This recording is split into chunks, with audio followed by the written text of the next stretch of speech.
yo quiero darle una bienvenida a las personas que ahora nos sintonizan desde YouTube y quisiera hablar de una serie, estamos en la serie de la temporalidad de la vida. Y en esta serie nosotros la hemos ido leyendo desde ese viaje que Saulo y Bernabé han tenido en las comunidades de Galacia. Galacia era, por así decirlo, un departamento de la Anatolia. La Anatolia es lo que hoy se conoce como Turquía. Y ellos van haciendo una narrativa de lo que ha ocurrido y de las promesas que han visto de Dios. Pero hay un modelo que ellos siempre han instaurado a donde va. Y yo quiero recordarlo hoy con usted. En los próximos domingos vamos a recordar ese modelo. Es decir, la intención de Pablo y la intención de Bernabé era generar un modelo específico de hacer iglesia, vamos a llamarle, en el siglo XXI. Y eso pues tiene que ver desde nuestra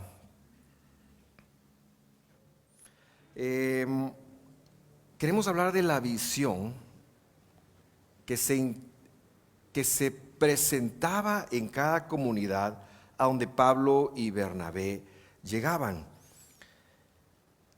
Y para ello quiero darle un poquito de contexto.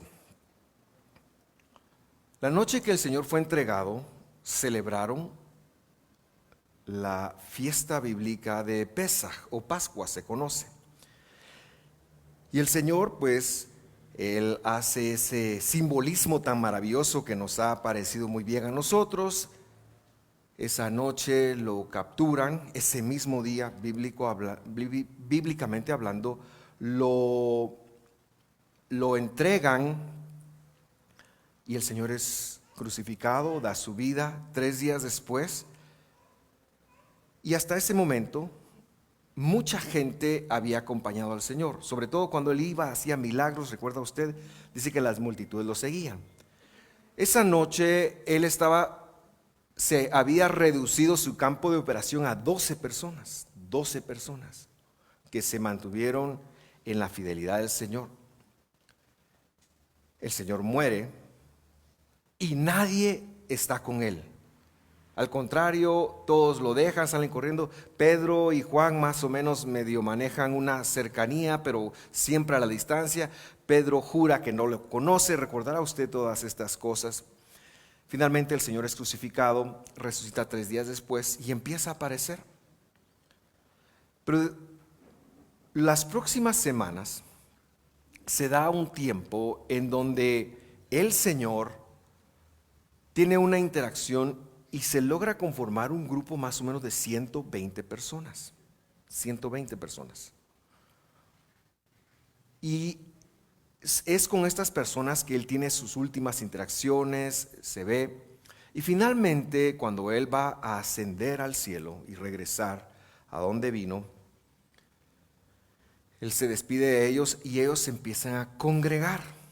Liderados por los apóstoles, lo primero que hacen es que eligen a un reemplazo de Judas. Recordará usted que Judas se había ahorcado. 10 días después, más o menos, de que el Señor ha ascendido a los cielos, ellos están reunidos en un lugar que se conoce como el aposento alto. Quizás usted alguna vez lo escuchó. Y en el aposento alto el Señor había empezado a formarlos, pero ahora ellos están ahí esperando. Y una noche,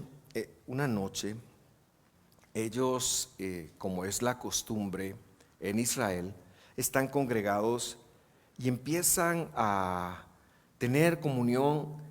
De tal forma, esa es una noche que nosotros sabemos por las costumbres, se hace una vigilia en Israel, fíjese usted. Total de que como a las 9 de la mañana, es decir, después de la vigilia, y para que usted le ponga más conocimiento del asunto, ellos estaban extremadamente cansados, descendió el poder de Dios, lo que se conoce como el Espíritu Santo. Y entonces estas 120 personas que hablaban arameo exclusivamente empiezan y salen a la calle y hablan en otros idiomas. Justo en ese momento había en la ciudad de Jerusalén, que normalmente era habitada por unas 75,000 a 50,000 personas, 50 a 75, lo dije al revés, ¿verdad? Justamente pasaba cerca del 1,000,000, porque muchas personas subían 3 veces al año a Jerusalén, pero venían de muchos lugares y ellos hablaban arameo y hablaban su idioma de casa. Y de pronto estas 120 personas salen a hablar en el idioma de cada una de esas personas y se forma en Jerusalén una revuelta espiritual tan grande que empiezan a dar testimonio, empiezan empiezan a ver qué está ocurriendo, la cosa es algo que nadie sabe que está pasando, hasta que finalmente Pedro toma la palabra y él empieza a hablar con ellos, y más o menos lo que vamos a leer es la conversación que Pedro tiene. Al oír esto, o sea, las palabras de Pedro, conmovidos profundamente, dijeron a Pedro y a los demás apóstoles: hermanos, ¿qué haremos? Hermanos, ¿qué haremos? Imagínese usted lo que está ocurriendo en este momento, en donde las personas están conectando que la vida como la llevan no está bien. Y están preguntando, ¿qué haremos? Quiera Dios que cuando nosotros leamos su palabra podamos tener este acercamiento cada vez. ¿Qué haremos? ¿Qué haremos? Versículo 38. Entonces Pedro les dijo: arrepiéntanse y sean bautizados cada uno de ustedes en el nombre de Jesucristo para perdón de sus pecados y recibirán el don del Espíritu Santo. Quiere decir que si Pedro le dijo eso a estas personas, no eran salvas, no eran personas salvas. Eran personas que a lo mejor habían escuchado, a lo mejor seguramente habían crecido con un acercamiento de la Escritura importante, pero no eran salvas, porque Pedro les está diciendo: arrepiéntanse y sean bautizados en el nombre de Jesucristo. Y nace esta cosmovisión de vida. Mire, en ese momento histórico solo hay judíos ahí, y los judíos pensaban que por ser descendientes genéticos de Abraham automáticamente están salvos. El Evangelio está descartando esa mentira. Nadie es salvo genéticamente.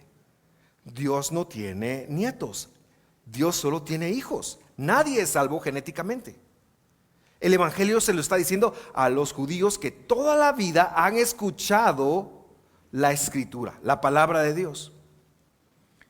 Y Pedro les dice, por testimonio: arrepiéntanse, entréguense al Señor. Esto es un mensaje tanto para ellos como para nosotros. Hemos de entrar a la vida creyente, a la salvación, al reino de los cielos, por medio del arrepentimiento y la obra del Mesías. Versículo 39. Porque la promesa es para ustedes y para sus hijos, pero la promesa solo puede darse en el marco de Jesús. La promesa solo puede darse en el marco de Jesús, y para todos los que están lejos, tanto como para el Señor llame. Y eso es lo que Pedro le dice a todos los judíos que le están escuchando. ¿Qué ocurre? Y Pedro, con muchas otras palabras, dice el versículo 40, testificaba solemnemente diciendo: sean salvos. Está hablando de ser salvos de esta perversa generación. Entonces los que habían recibido su palabra fueron bautizados, y se añadieron aquel día como 3,000 personas.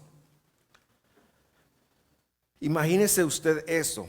Todos dicen: gloria a Dios, 3,000 personas, qué bendición. Pero realmente, si usted lo imagina, es un problemón. Y se lo voy a decir por qué. Imagine su familia. ¿Cuántos miembros tiene su familia? Piense en ese número. Mi familia es bastante numerosa. Yo tengo 4 hijos, 5 nietos, sume, eso van 9, más mi esposa y yo, somos 11. Ahora multiplique eso por 25. Por favor, ¿puede alguien multiplicarlo por 25? 11 por 25, ¿cuánto es? ¿Cuánto? Dígalo así con voz de 275. ¿Qué hago yo con 275 personas en mi casa, que son mi familia, responsables de la noche a la mañana? Boris, ¿cuántos son ustedes? 6 por 25.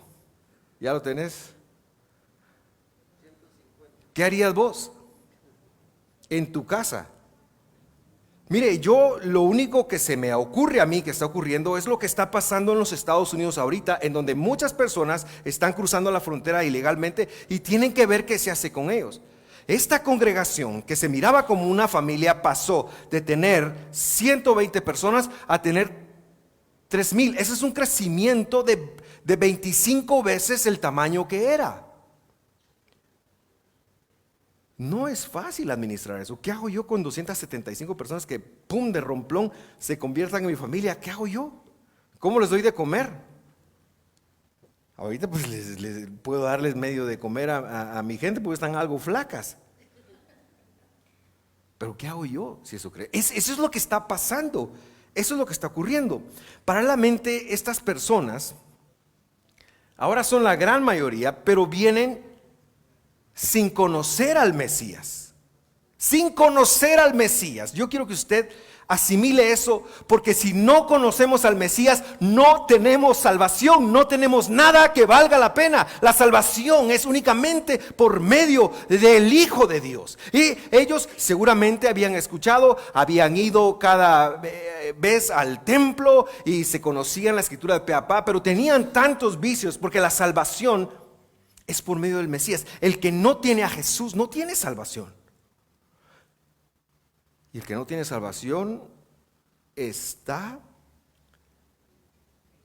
suelto, no es suelto, va a la deriva. Lo que quiero decir es que va a la deriva en sus propias concupiscencias, porque lo único que trae transformación es iniciando a partir del nuevo nacimiento.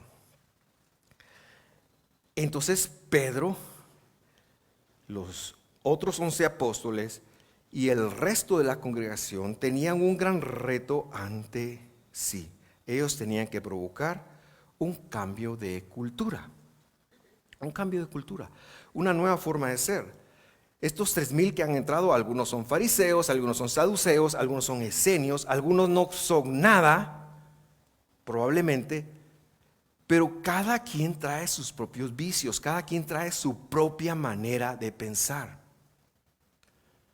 La iglesia de hoy está ante el mismo problema, porque cada creyente trae su propia manera de pensar.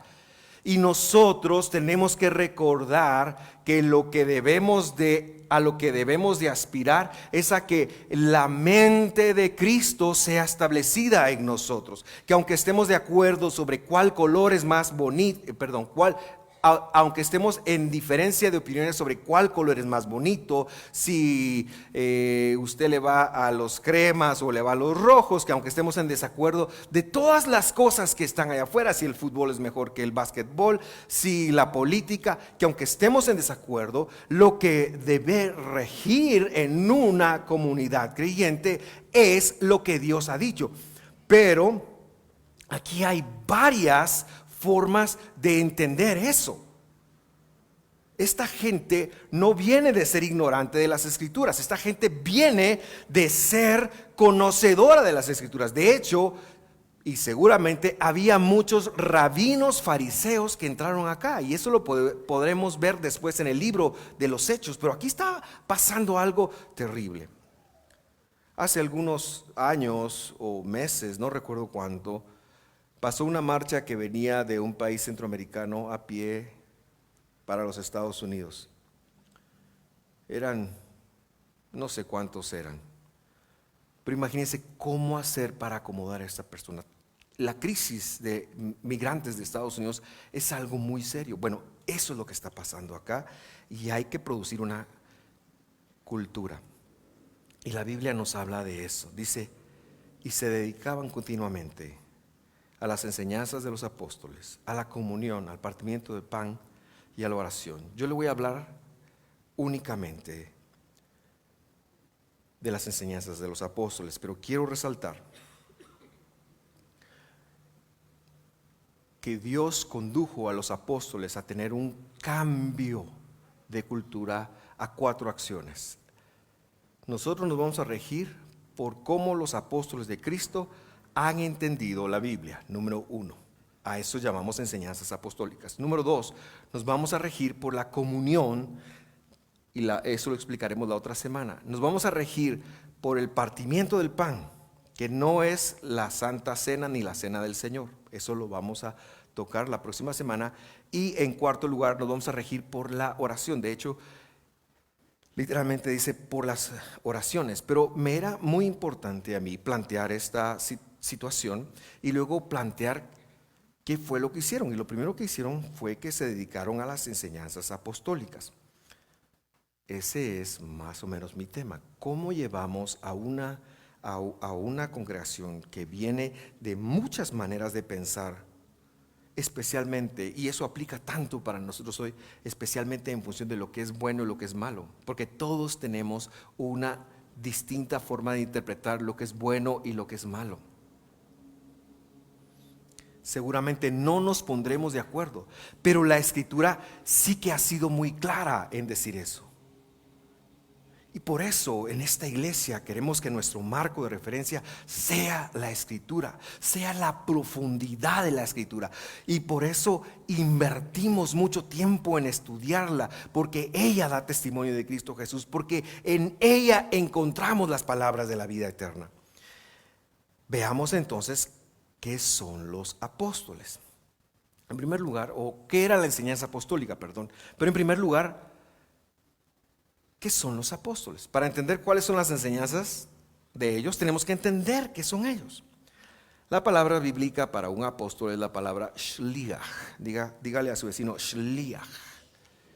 Shliach. Y el plural es sheliachim. Sheliachim. Ahora, ¿qué quiere decir eso en la Biblia? Si usted me dicen, porque no lo he visto, pero me dicen que si usted va a Grecia hoy y llama y pide una pizza, el pizzero va a ir en moto. De eso sabemos algo nosotros, ¿verdad? Pero su rótulo en la cajita que lleva aquellos dice apóstol. Fíjese usted. Porque apóstol es una palabra griega que quiere decir algo así, que viene de un término militar. Entonces tenemos que ir un poquito más allá. Por eso la palabra bíblica, que fue la que Jesús usó para designar a sus discípulos, fue sus sheliachim. Ahora, ¿qué es eso? Un sheliach es un enviado, representante, que puede representar, para la redundancia, plenipotenciariamente a alguien más. Es como que si usted hoy me diera un mandato sobre sus cuentas bancarias y yo me presento con este mandato sobre sus cuentas bancarias, hago todo lo que tengo que hacer, voy al banco, o sobre sus propiedades, usted me da yo lo puedo pasar a mi nombre si yo quiero, porque soy un mandatario suyo. Eso es lo que quiere decir un shliach o un apóstol en la Biblia. Fíjese que era tan curioso que en ese entonces, si yo me iba de viaje, y usted recordará que en ese entonces si nos íbamos en barco eran 3-4 meses, y yo me casaba en un año. Hoy es 4 de febrero, día del cumpleaños de Gabriel, se ha dicho varias veces, y vamos a suponer que me caso el 4 de febrero del 2025. En ese entonces se concertaban las bodas así. Entonces yo hablaba con el papá de mi futura esposa, cerrábamos el negocio, era algo apalabrado, yo no podía buscar a otra hermana, la hermana no podía buscar a otro hermano, teníamos que esperar, y la boda era el 2 de febrero del 2025. pero yo tengo que irme de viaje de trabajo o al ejército o lo que sea, entonces yo dejo un sheliach, un apóstol, un plenipotenciario que me represente en todos mis asuntos. Esa persona podía incluso casarse en mi lugar. Lo que no podía era irse de luna de miel. No se emocionen. Pero si esa persona se casaba legalmente por mí, eso, con ese mandato mío, me obligaba a mí a cuando regresar, pues ya llevarme de luna de miel a la señora o ya fungir como un esposo. Eso es un apóstol en la Biblia. Los apóstoles de Jesús eran enviados plenipotenciarios de Jesús. En primer lugar, hubo 12. Se murió Judas, lo reemplazaron con un 12avo nuevamente que se llamaba Matías. Luego la Escritura menciona a otros como Jacob, el hermano de Jesús, por supuesto el crack de todos nosotros, el brother, dicen mis hijas, Pablo, Saulo de Tarso. Y también están Judas, el hermano de Jesús, y también está Bernabé, creo que también se lo menciona como un apóstol. Pero lo que quiero dejar en su corazón es que la razón por la cual 4, 5, 6, 7, 8 siglos después de Jesús, cuando van a armar la Biblia, el Evangelio, el Nuevo Testamento, solo colocan las palabras de Pablo, solo colocan las palabras de Jacobo, solo colocan las palabras de Pedro, solo de ellos, solo colocan las palabras de Jacobo, que tiene una carta que han traducido como Santiago, solo colocan las palabras de ellos como palabra de Dios. El nuevo, lo que nosotros conocemos como el Nuevo Testamento, es la palabra de Dios por una sencilla razón, porque estos eran apóstoles de Jesús. Y como eran apóstoles de Jesús, lo que ellos escribieron era palabra de Dios. Lo que Pablo enseñaba era palabra de Dios porque él representaba a Jesús. Ese es el carácter de un apóstol. Si usted entonces ya conectó que es un apóstol, verá por qué es muy difícil pensar que hoy en día existen apóstoles de Jesucristo. ¿Por qué? Porque tendríamos que ponerlo en la Biblia también, sus palabras. Ahora, hay apóstoles de organizaciones. Yo recuerdo que hace algunos años hubo aquí en Guatemala un movimiento de apostolitis. Se nombraron, se fueron al estadio, nombraron y los llamaron a mi señor padre. Y no quiso participar de eso. Probablemente el ministerio apostólico exista en función de que una persona representa su organización. Y todavía eso es cuestionable, probable, lo voy a decir. Pero no puede usted aceptar que humano alguno sea apóstol de Jesucristo. Los apóstoles de Jesucristo están escritos en la Biblia. Y lo que dijeron es palabra de Dios. Esa es la connotación. Esa es la connotación. A mí ahora me toca dirigir 2, 3, 5 iglesias, no sé cuántas iglesias, ni sé cuántas estamos dirigiendo. Bueno, pero yo, no se preocupe, no me voy a cambiar de título precisamente por eso. Yo soy un pastorcito. Si quiere decirme pastor guatemalteco está bien, si quiere decirme pastor alemán está bien, lo que usted quiera. Soy pastor de Cabricán si quiere. Y de Reu, mitad Cabricán, mitad Reu. Pero no podemos aceptar que alguien diga que es apóstol de Jesucristo. Yo no lo aceptaría y le recomiendo a usted que no lo acepte, porque entonces tendría que aceptar las enseñanzas de esa persona como las de Dios. Y eso es muy delicado. Ahora, ¿qué es entonces la enseñanza apostólica? ¿Cuál es la enseñanza apostólica? Vamos a responderlo en 2 pasajes. Primero, Mateo capítulo 11, versículo 27. Estas son palabras de su majestad. Usted sabe, si me ha oído predicar, yo le digo su majestad, su santidad, al único que lo merece, que es Jesús. Nadie es su santidad. Él es el único santo. Su majestad, el Mesías, Jesús, mi Dios, mi Señor, mi Redentor. Él está diciendo, todas las cosas me han sido entregadas. Y si Él dice todas, son todas. Por mi Padre. Esto es una referencia a la Biblia. Y nadie conoce al Hijo, es una referencia a Dios aquí en la tierra, sino el Padre. Ni nadie conoce al Padre sino el Hijo, y aquel a quien el Hijo se lo quiera revelar.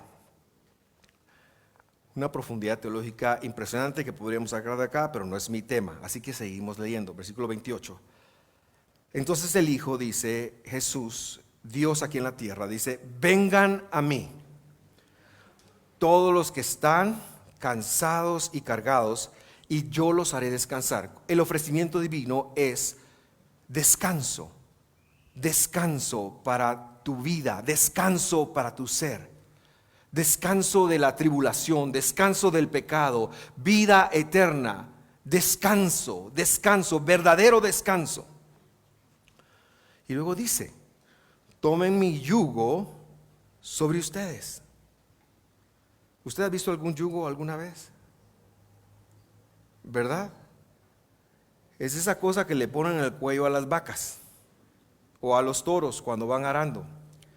Pero Jesús aquí dice, tomen mi yugo sobre ustedes y aprendan de mí, que soy manso y humilde de corazón, y hallarán descanso para su ser. Porque mi yugo es fácil y ligera mi carga. La pregunta es, ¿cuál es el yugo de Jesús? ¿Verdad? Y sucede que en la jerga teológica del primer siglo, el yugo era la enseñanza del maestro. Era la enseñanza del maestro.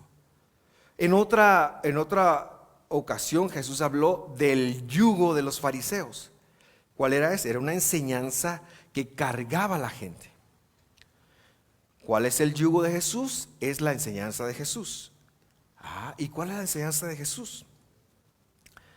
Por favor, note que el versículo 29 termina diciendo, y hallarán descanso para su ser. Hallarán descanso para su ser. En la Biblia que usted tiene probablemente dice, y hallarán descanso para sus almas. Pero Jesús está citando Jeremías 6 en este pasaje. Jeremías 6. Y Jeremías habla de la senda antigua. La historia de Jeremías es la siguiente, más o menos 600 años antes de Jesús. El pueblo está corrompido, es una cochinada, es algo indescriptible. Y Jeremías es enviado como profeta para decirle, véngase al Señor. Recuerden la Biblia, recuerden la Torá, vuélvanse a la senda antigua. La senda antigua es la Biblia, es la Escritura, es la palabra profética más segura. Cuando Jesús le está diciendo, tomen mi yugo, porque el yugo es lo que trae el verdadero descanso, lo que Jesús está diciendo, miren, la interpretación que yo le di a la ley y a los profetas, ese es mi yugo. Yo no lo interpreto como los fariseos que le ponen sopotoscientas reglas a todo. No, yo se los interpreto a ustedes como debe de ser. Entonces, la enseñanza apostólica era la enseñanza que Jesús les había transmitido acerca de las Escrituras. Pablo, Pedro, los evangelistas, todos los que escribieron lo que se conoce como el Nuevo Testamento, todos se basaron en la interpretación de Cristo de las Escrituras. Eso es lo que le está diciendo. ¿Qué es la enseñanza apostólica? Es la cosmovisión mesiánica. Es la visión de Jesús de la Biblia. Esas son las enseñanzas apostólicas. Vamos a leer el segundo pasaje. Efesios 2:19. Así pues, ustedes, dígale a su vecino, ahí te hablan brother, ahí te hablan sister. Ustedes, y a ver por qué esto sí tiene que ver mucho con usted. Ustedes ya no son extraños ni extranjeros. Le está hablando a los gentiles que han entrado a Jesús. ¿Cuántos judíos hay acá? Levanten la mano, por favor. Todos los judíos me levantan la mano, por favor. ¿No hay ningún judío acá? ningún judío. Bendecimos y oramos por ellos, que alcancen a Jesús, que Jesús se les revele. Pero no hay ningún judío acá, ¿verdad? Entonces está hablando con usted. Ustedes ya antes de Jesús eran extraños, eran extranjeros. Pero ahora dice, son conciudadanos de los santos y son de la familia de Dios. ¿Qué éramos antes? Extranjeros y no ciudadanos. Antes de Jesús eso éramos, con respecto de la familia de Dios, con respecto del pueblo de Dios. ¿Y ahora qué somos? Somos de casa, somos conciudadanos y somos de la familia de Dios. Ese es el mejor lugar, ser de la familia de Dios, ser de la familia del Creador, del que nos dio la vida. Es que antes estábamos enemistados con Él. El pecado crea una enemistad con Dios. Antes estábamos peleados con Dios, pero el factor diferencial es que conocimos a Jesús. Dios no nos salvó por nuestra bonita cara, porque nos mereciéramos algo, sino porque tuvo gracia y compasión de nosotros y ahora nos ha hecho sus hijos. Eso no es poca cosa, es el título más grande al que podemos aspirar. Y entonces sigue diciendo Pablo, ese que es un plenipotenciario de Jesús y que está hablando en nombre de Dios, dice: ustedes están edificados. ¿Qué estamos, hermano? Somos parte de un edificio. Están edificados sobre el fundamento de ¿quiénes? De los apóstoles. De los apóstoles. ¿Y quiénes más? Los profetas, pero no los de hoy. Los profetas bíblicos. Ustedes están edificados sobre el fundamento de los apóstoles y de los profetas bíblicos, siendo Cristo Jesús mismo la piedra angular. Es el punto de unidad, el punto de inflexión, es Cristo Jesús. Y luego venimos nosotros. Dios no tiene satélites. Dios tiene cuerpo. Dios tiene piedras vivas que están edificadas en Él y que pertenecen a un cuerpo. Eso es importante notarlo. Hay que pertenecer a un cuerpo. Tenemos que pertenecer a un cuerpo.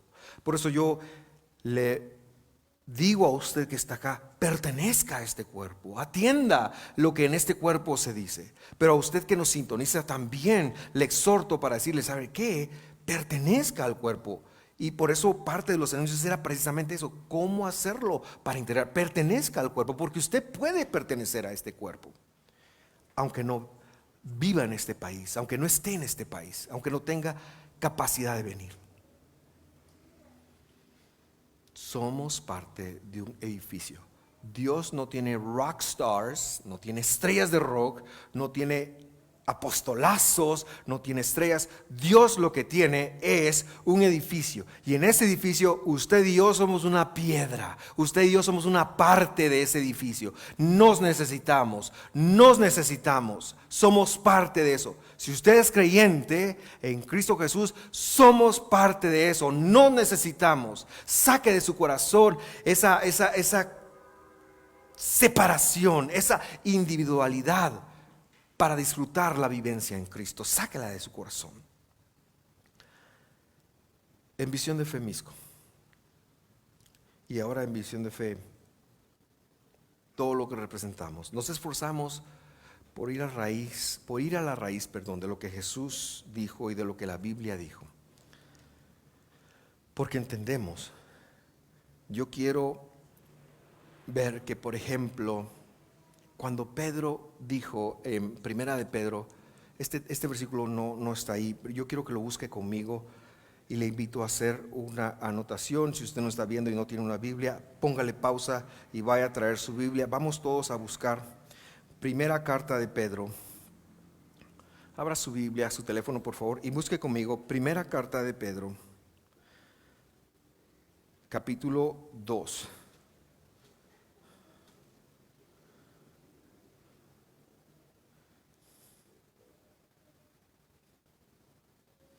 versículo 9. Primera carta de Pedro, capítulo 2, versículo 9. Dice: pero ustedes son linaje escogido, real sacerdocio, gentiles santos, es lo que dice la Biblia, aunque ahí le pongan nación, pero es gentil santo, pueblo adquirido para posesión de Dios, a fin de que anuncien las virtudes de aquel que los llamó de las tinieblas a su luz admirable. Qué bonito, ¿verdad? Qué bonita descripción. Pedro no se fumó eso. Pedro no se fumó eso. Éxodo 19:5. Por favor, búsquelo. Éxodo 19:5. Éxodo 19:5. Pedro lo sacó de aquí. Ahora pues, si en verdad escuchan mi voz y guardan mi pacto, serán mi especial tesoro, dice ahí, pero mi pueblo prototipo es lo que quiere decir. De entre todos los pueblos, porque mía es toda la tierra. Y ustedes serán para mí un reino de sacerdotes, real sacerdocio, y una nación santa, un gentil santo. ¿Qué estaba haciendo Pedro? Pedro estaba interpretando la escritura como Jesús se la había enseñado. Esas son, querido hermano, las enseñanzas apostólicas. A eso queremos ir. ¿Sabe qué pasa? Pasa que pasaron, valga la redundancia, 2000 años. Y hoy por hoy, en la mayoría de los púlpitos se predica las enseñanzas apostólicas. Sí, el Nuevo Testamento. Pero el Nuevo Testamento se basó en el Antiguo Testamento, entonces eso sí ya no cuenta, eso sí ya no sirve, eso sí ya no vale.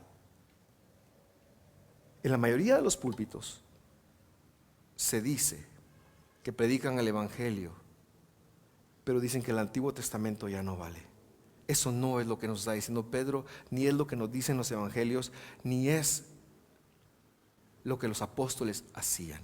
Ellos solo tenían el Antiguo Testamento y con estas verdades transformaron la cultura de esa congregación. En esta iglesia tenemos un compromiso muy grande por ir a la raíz.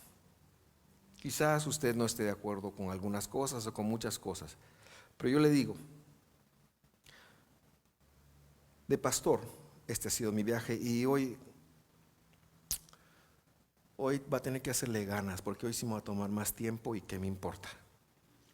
Así que hágale ganas. Yo como pastor he tenido un viaje. Empecé siendo pastor de jóvenes, sí, en los 90. Algún día fui joven. Saber ni qué barrabasadas enseñé, pero enseñé. En los 2000, a finales de los 90, me atrajo el crecimiento. Fuimos a El Salvador, en los 2000 fuimos a Colombia, implantamos modelos. Y eso no funcionó. Eso no funcionó. El viaje de hacer iglesia ha sido de todo lo que usted quiera, menos aburrido. Porque aburrido no ha sido. Hemos llorado, hemos sufrido. Algunas veces no tuvimos para pagar, pero para comer siempre tuvimos. Pero muchas veces no tuvimos para pagar. Y de repente Dios nos empezó a conducir a su palabra.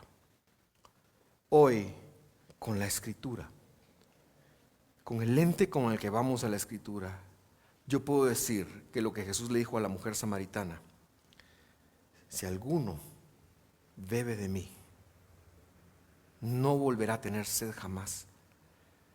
Yo ya lo encontré. Yo ya lo encontré.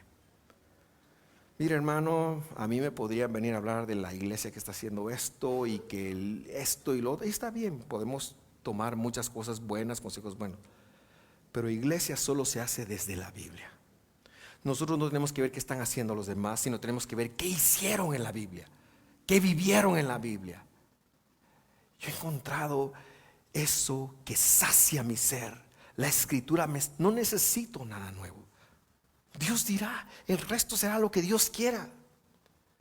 Pero hoy estoy en la voluntad de Dios. Y si pasa algo en las luchas, nos pasa, pero vamos a seguir adelante, porque lo que Dios nos dio es grande. Y en este mundo hay aflicción, pero nosotros no esperamos solamente trascender en este mundo, sino que nosotros esperamos la Jerusalén celestial. Nosotros esperamos la redención final. Nosotros esperamos que Jesús regrese y nos dé la vida para siempre. Ahí es donde verdaderamente se van a ver las premiaciones de Dios. En esta vida Dios nos permite vivir y proveerá, porque eso ha prometido. Y Dios dará, porque eso ha prometido. Pero ya no me preocupa sufrir, ya no me gusta tampoco. No es que yo le diga, cargo un costal aquí de espinas bien tenso en mi pierna. No, tampoco, ¿verdad? Pero es que predicar a Cristo, dice la Biblia, produce persecución. Porque la amistad con el mundo es enemistad con Dios. Y entonces nosotros tenemos que ser un grupo que hoy en día, en donde hay mucha amistad con el mundo, nosotros pongamos una radio y digamos, no, vamos a ser amigos de Dios. Tenemos que ser amigos de Dios primero. Esas son las enseñanzas apostólicas. Esas son las enseñanzas apostólicas. Desde esa perspectiva, sí que podemos ser luz. Sí que podemos hablar a otros. Entonces, pasamos unos 15 años estudiando, iba a decir una palabra, como los animales que tienen orejas grandotas y que hacen, usted sabe, ¿verdad? Y no quisimos decir nada, pasamos estudiando y algunas cosas decíamos. Y Dios en la pandemia me dijo, open your mouth. En inglés me lo dijo, no son bromas. Abre la boca, es hora. Y empezamos a sacar.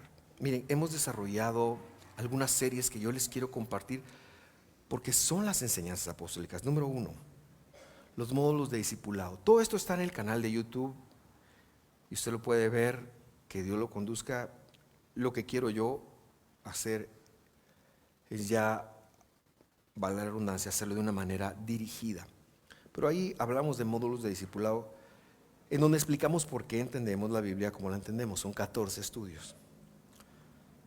Luego estudiamos el libro o la carta de los Gálatas. Y a mí la carta de los Gálatas me abrió los ojos a que la escritura del Antiguo Testamento es tan válida hoy, a pesar de que ahí en la traducción parecía decir que no. Luego hicimos el Evangelio de Marcos, y el Evangelio de Marcos tiene una profundidad teológica impresionante. Los nombres que son de Dios, ahí lo explicamos. Y empezamos a hacer lo que se conoce como las porciones semanales. Llevamos 3 años de porciones semanales, y lo veremos cuando lleguemos a Hechos 15, pero lo que yo quiero decirle, resumido es esto. Cuando un creyente entraba al movimiento de Jesús, lo que hacían era cada semana enseñarle el Pentateuco. Desde el Evangelio empezamos a tomar el Pentateuco, llevamos 3 años. Ahora estamos en el Tratado Teológico de Hebreos, ya casi terminando, y a partir del 9 de marzo vamos a estudiar Apocalipsis. Pero si usted no estudió Marcos y Gálatas, no lo va a entender. De una vez se lo adelanto. No lo va a entender, porque Apocalipsis todavía le tengo miedo. Todavía le tengo miedo. Querido hermano, cierro con esto. Ahora ya me extendí, no se preocupe, no iba a ser 1 hora, iba a ser menos que 1 hora. Pero cierro con esto. Métase a la enseñanza apostólica. Métase a la enseñanza apostólica. No de cualquiera que diga, yo soy apóstol, escúcheme. Porque yo le estoy diciendo, yo no soy apóstol. Yo soy un pastor guatemalteco y juegue con lo que usted quiera con eso. Y no como tacos al pastor. Eso sí, de una vez le digo, porque la Biblia lo prohíbe. Pero lo que sí le digo es de los apóstoles que hablaron de Jesús. Métase a la enseñanza de Pedro, de Juan, de Lucas, de Mateo, de Jesús. Necesitamos que esto venga como una contracultura con respecto de nosotros.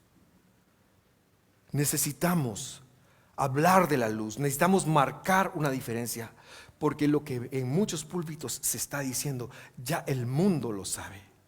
Mire, es tan terrible que usted va a oír a un motivador de la India que no cree en Dios decir, mire, si usted se concentra en atraer algo, eso va a venir a usted. Y eso estamos escuchando en púlpito. Si usted tiene suficiente fe, eso va a venir así. Ese no es un mensaje creyente, pero así lo entendimos, porque no hemos entendido bien las enseñanzas apostólicas. Y esta voz que yo le digo, hoy tal vez le voy a caer mal, discúlpeme por caerle mal, no era mi intención. Pero es que la iglesia es una contracultura. La iglesia es una contracultura. No tenemos nada en común con las tinieblas. La iglesia es una contracultura. La iglesia es el pueblo de Dios, es el prototipo de Dios. No debemos tener nada en común con las tinieblas. Solo así podremos darle luz a las tinieblas. Pero partamos de las enseñanzas de nuestro Redentor. Cierre sus ojos, por favor. Vamos a terminar, porque si no voy a seguir hablando cosas y me voy a meter en más problemas y no quiero. Pero cierre sus ojos. Gabriel, espero que te haya gustado este mensaje, te lo dedico por tu cumpleaños. El peor mensaje te estoy dedicando, discúlpame, Gabriel. Pero ya en serio, cierre sus ojos, por favor. Cierre sus ojos por un momento.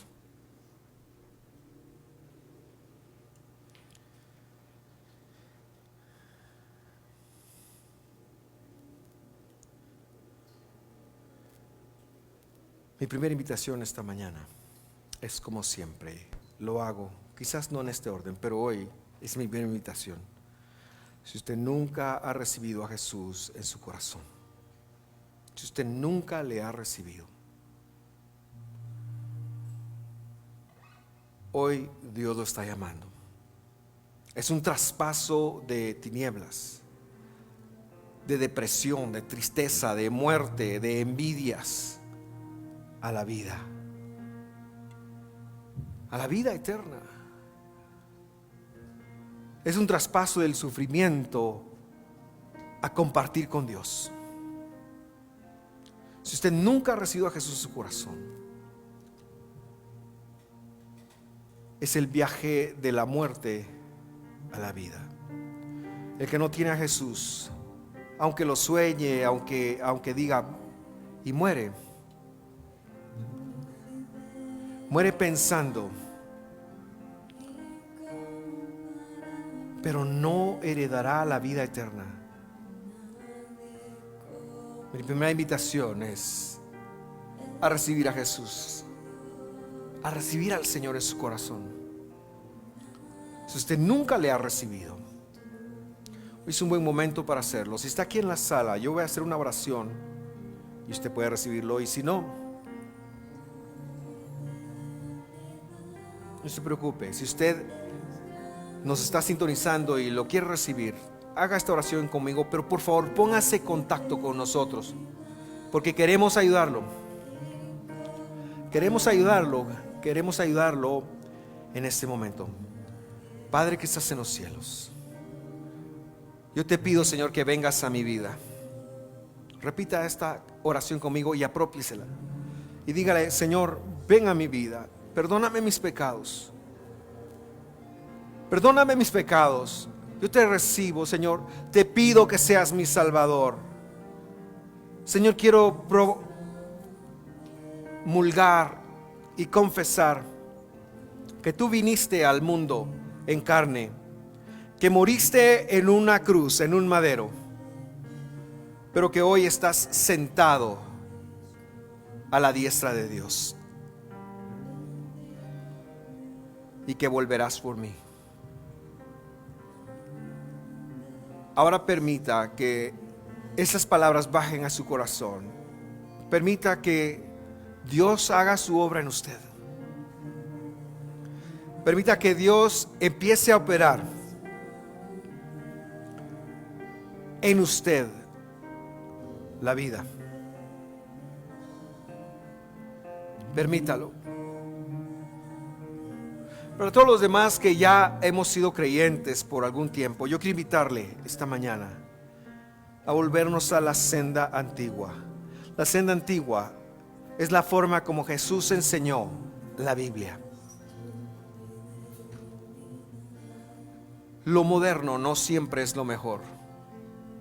Y en el caso del Evangelio, la senda antigua. Volvernos a Dios, volvernos a Él. Allí donde usted está, yo quiero invitarle para que usted piense qué es volverse usted a Dios en su vida, en su corazón. ¿Qué es eso para usted? ¿Qué significa eso para usted? Empiece a meditar qué implica eso para usted. ¿Qué es volverse a Dios? ¿Qué es en tomar las enseñanzas apostólicas?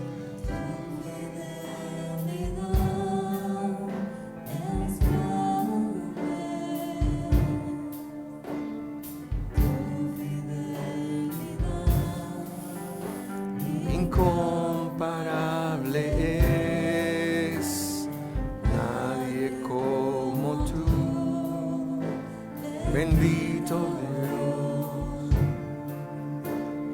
Grande es tu fidelidad. Tu fidelidad es grande. Tu fidelidad incomparable es, nadie como tú. Bendito Dios.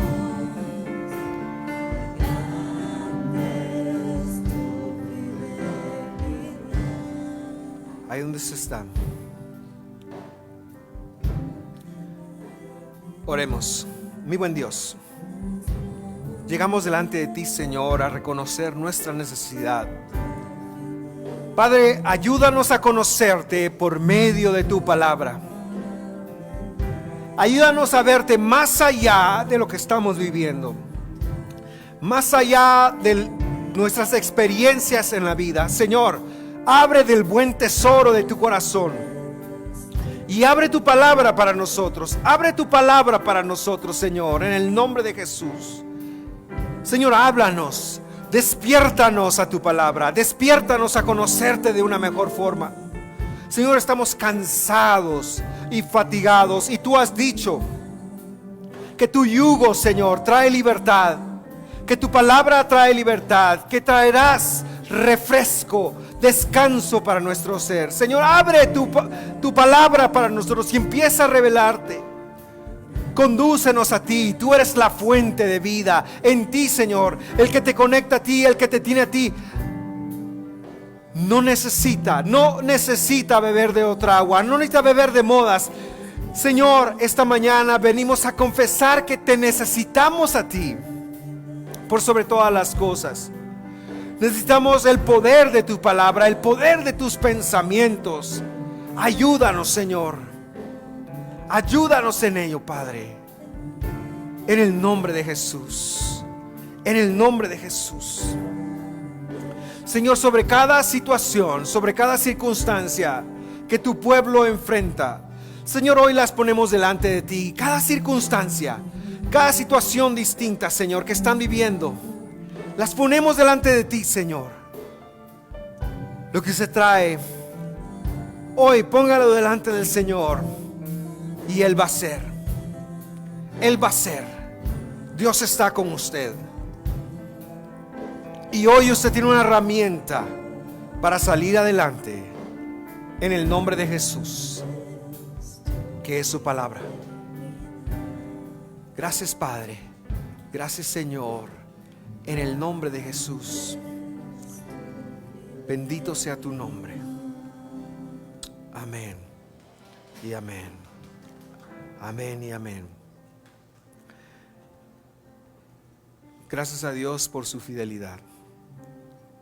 Esa palabra es tan importante porque se refiere a ese atributo de Dios de no cambiar, aunque nosotros no seamos fieles. Y yo precisamente quiero cerrar con eso. Hermano, Dios no depende de ti para bendecirte. Dios no depende de ti para multiplicarte, para darte comida, para darte trabajo, no depende de ti. No depende de ti. Es algo que Él quiere hacer. Es algo que Él quiere hacer. Dios no depende de ti para bendecirte. No eres tú el que genera una bendición. Es que Dios quiere compartir su bendición con nosotros. ¿Por qué no llega? Me gustaría proponerte que no llega porque no sabemos cómo. Y eso está en su palabra. Eso está en su palabra. Eso está en su palabra. Dios es fiel aunque nosotros seamos infieles. Si tú eres hijo de Dios, aunque tú niegues a Dios, Dios se va a mantener fiel. No te va a quitar la vida, va a regresar. Quizás te llame nuevamente. Seguramente si eres hijo te llamará nuevamente, porque Dios es fiel. Por eso me gusta tanto la fidelidad de Dios. Pero eso no quiere decir que si incumplimos su palabra, las consecuencias no nos lleguen. Dios no castiga. Sabes, ahora mismo, según la carta de Hebreos, Jesús, Dios, está en el cielo. ¿Sabes qué función tiene? Sumo sacerdote. ¿Qué quiere decir eso? No es época de juicio. Él está haciendo perdón por nosotros. Él está perdonándonos. Cuando Él regrese, está escrito, todos compadeceremos ante el tribunal de Cristo. Pero ahorita no está como juez. Ahorita está como sumo sacerdote, velando por nosotros. ¿Por qué hay mal? ¿Por qué nos va mal? Porque la consecuencia no se quita. La consecuencia te llega. La consecuencia te llega. Pero no está castigando Dios. Dios no está como juez. Dios está como sumo sacerdote. Él está como sumo sacerdote. Lo que pasa es que si siembras manzanas queriendo cosechar sandía, pues ni modo, ¿verdad? Ni modo. Y me callo porque si no puedo seguir con ustedes. Nos vemos la próxima semana. Que Dios los bendiga, los prospere en todo lo que son y hacen.